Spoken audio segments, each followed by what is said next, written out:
Saya selaku khatib menyerukan kepada semua insan, khususnya kepada diri saya sendiri, untuk bergegas menuju pelataran Tuhan pemilik langit dan bumi. Dialah Allah yang rahmatnya lebih luas dari segala sesuatu, yang pintu-pintu ampunannya senantiasa terbuka dari segala penjuru. Melalui kesempatan ini, mari kita kenali tata cara kembali dan cara bertobat kepada Allah dari segala dosa. Menurut Dr. Aib bin Abdullah Al-Qarni, kiat supaya bisa bertobat itu ada 4. Pertama, perasaan asing dan pendek angan-angan. Manusia itu hanya memiliki satu umur. Jika disia-siakan, maka dia akan merugi besar, baik di dunia maupun di akhirat. Pintu tobat senantiasa terbuka. Anugerah Allah selalu dicurahkan dan kebaikannya senantiasa mengalir pagi dan siang. Dalam hadis qudsi Allah berfirman, "Wahai hamba-hambaku, setiap siang dan malam kalian senantiasa berbuat salah, namun aku mengampuni semua dosa. Mohonlah ampunanku agar aku mengampuni kalian." Hadis riwayat Muslim. Untuk itulah kita perlu memperpendek angan-angan, sehingga senantiasa diri kita siap menghadapi datangnya azal atau kematian, dan bersiap diri dengan bertobat.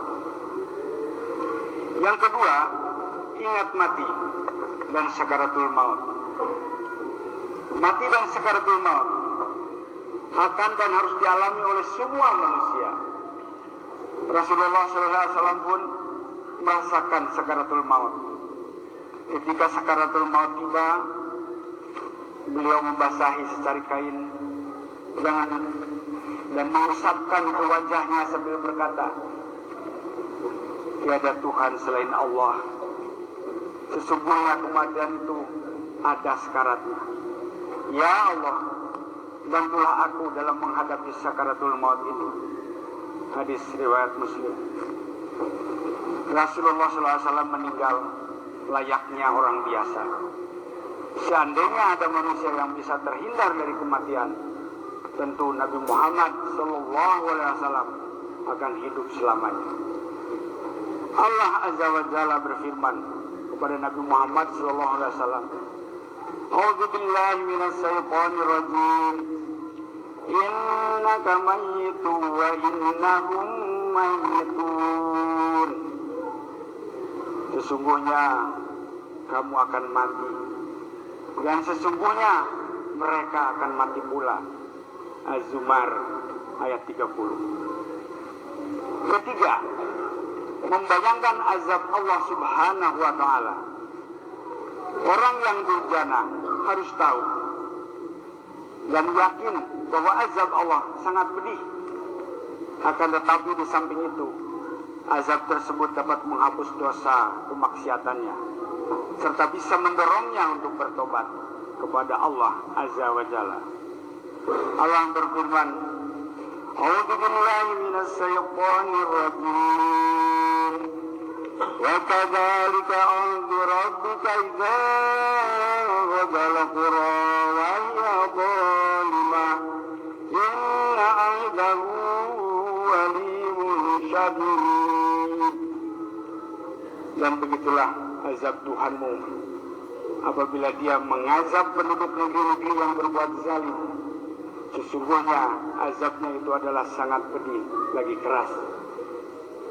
Keempat, senantiasa mengingat nikmat dan karunia Allah.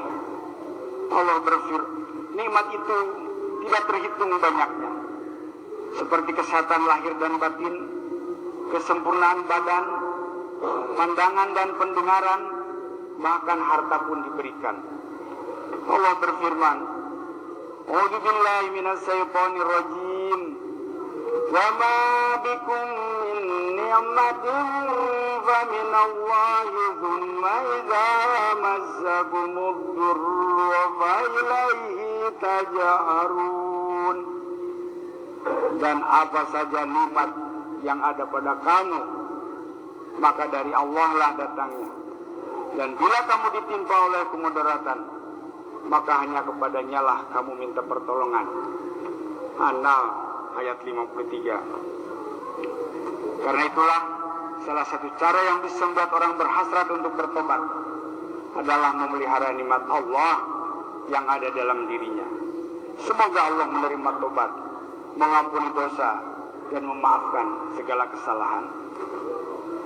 Kelima, mendengarkan cerita orang bertobat. Pada zaman Rasulullah SAW, ada seorang lelaki berzina. Dia kemudian datang ke hadapan Rasulullah untuk menyucikan diri dari dosa kejahatannya. Orang itu pun dirajam hingga meninggal. Salah seorang sahabat bertanya kepada Rasulullah, bagaimana keadaannya sekarang? Rasulullah menjawab, sekarang dia berenang di sungai surga. Hadis riwayat Abu Daud. Allah Subhanahu wa Ta'ala telah menceritakan orang-orang yang berdosa. Kemudian Allah berfirman setelah mereka bertobat, A'udzu billahi minasy syaithanir rajim. Ulaika alladzina taqabbalu anhum ahsana ma 'amilu wa natajawazu 'an sayyi'atihim fi azabil jannah wa basidaqil ladzi kanu yu'adun. Mereka itulah orang-orang yang kami terima dari mereka amal yang baik yang telah mereka kerjakan, dan kami ampuni kesalahan-kesalahan mereka bersama penghuni-penghuni surga sebagai janji yang benar yang telah dijanjikan pada mereka.